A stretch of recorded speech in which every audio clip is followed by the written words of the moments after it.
Halo teman-teman, pernah nggak kalian berpikir, setelah truk sampah meninggalkan rumah kita, sebenarnya sampah itu pergi kemana? Apakah sampah itu benar-benar hilang begitu saja?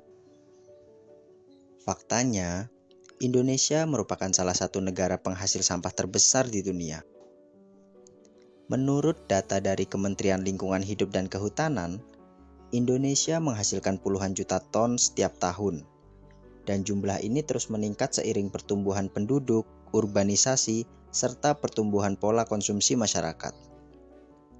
Namun sebenarnya masalah sampah bukan hanya masalah Indonesia loh. Ini adalah masalah global yang sehingga saat ini belum memiliki solusi yang benar-benar sempurna.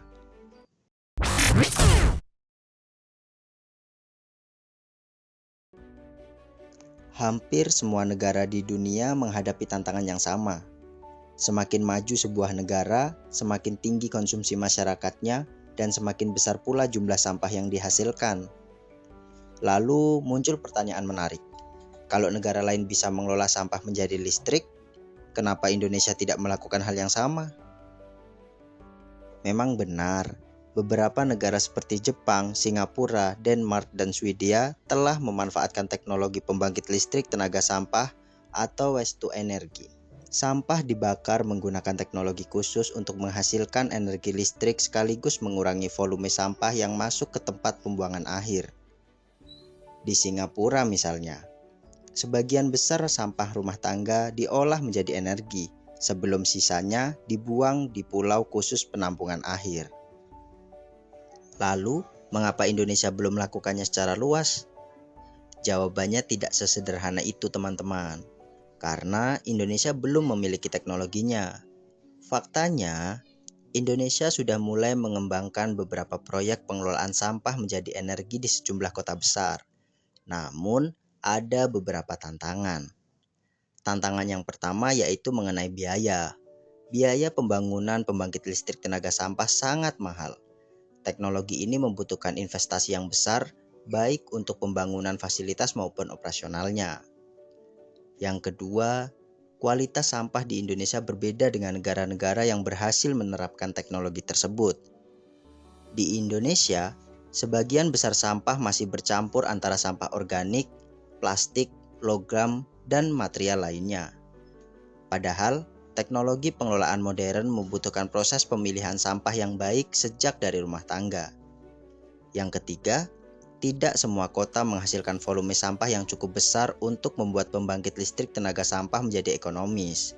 Dan yang terakhir, masih terdapat perdebatan mengenai dampak lingkungan dari proses pembakaran sampah jika teknologi pengendalian emisinya tidak memadai. Karena itulah, banyak ahli berpendapat bahwa pembangkit listrik tenaga sampah bukanlah satu-satunya solusi. Tetapi jika kita melihat kondisi di lapangan, masalah sampah di Indonesia ternyata bukan soal teknologi. Kalian sadar nggak? Belakangan ini semakin banyak komunitas peduli lingkungan bermunculan. Salah satunya yang paling dikenal adalah, ya betul, kalian pasti tahu, Pandawara Group, yang berhasil menarik perhatian publik melalui aksi pembersihan sungai, pantai, dan saluran air yang dipenuhi tumpukan sampah. Video mereka sering bermunculan yang membuat kita bertanya-tanya, bagaimana mungkin sebuah sungai bisa berubah menjadi tempat pembuangan sampah? Namun pertanyaannya sekarang adalah, dari mana sampah itu berasal?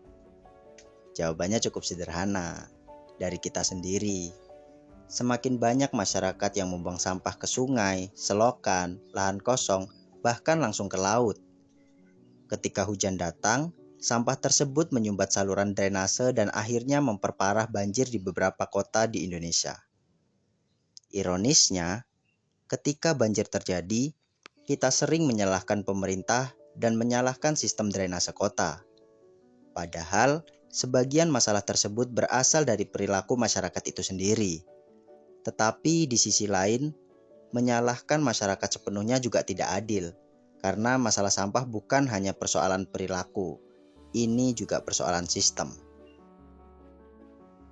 Masih banyak kawasan permukiman yang belum memiliki fasilitas pengelolaan sampah yang memadai. masih ada daerah yang jauh dari tempat sampah pembuangan sementara, sehingga masyarakat memilih membuang sampah ke sungai atau lahan kosong. Belum lagi, rendahnya tingkat pemilihan sampah dari rumah tangga yang membuat proses daur ulang menjadi sulit dilakukan. Jika dilihat dari sudut pandang perencanaan wilayah dan kota, sampah sebenarnya merupakan bagian dari infrastruktur kota. Sama pentingnya dengan jalan, drainase, air bersih, dan transportasi. Karena sebuah kota tidak cukup hanya membangun jalan yang lebar, gedung tinggi, dan pusat perbelanjaan modern. Kota juga harus mampu membangun sistem pengelolaan sampah yang mengikuti pertumbuhan penduduk dan efektivitas ekonomi. Pada akhirnya, kota yang baik bukanlah kota yang tidak menghasilkan sampah. Kota yang baik adalah kota yang mampu mengelola sampah yang dihasilkan sendiri secara efektif dan berkelanjutan. Jadi mungkin pertanyaan yang lebih tepat bukanlah kenapa Indonesia masih memiliki banyak sampah, melainkan apakah kita sudah membangun sistem dan budaya yang mampu mengelola sampah dengan baik? Karena teknologi secanggih apapun tidak akan mampu menyelesaikan masalah jika sampah terus dibuang sembarangan. Dan sebaliknya, kesadaran masyarakat saja juga tidak cukup jika tidak dilakukan oleh sistem pengelolaan yang baik. Nah, menurut kalian, mana yang lebih penting untuk menyelesaikan masalah sampah di Indonesia? Perubahan perilaku masyarakat atau pembangunan sistem pengelolaan sampah yang baik dan modern? Tulis pendapat kalian di kolom komentar. Jangan lupa subscribe untuk pembahasan menarik lainnya tentang kota, lingkungan, pembangunan, dan masa depan Indonesia. Bye-bye.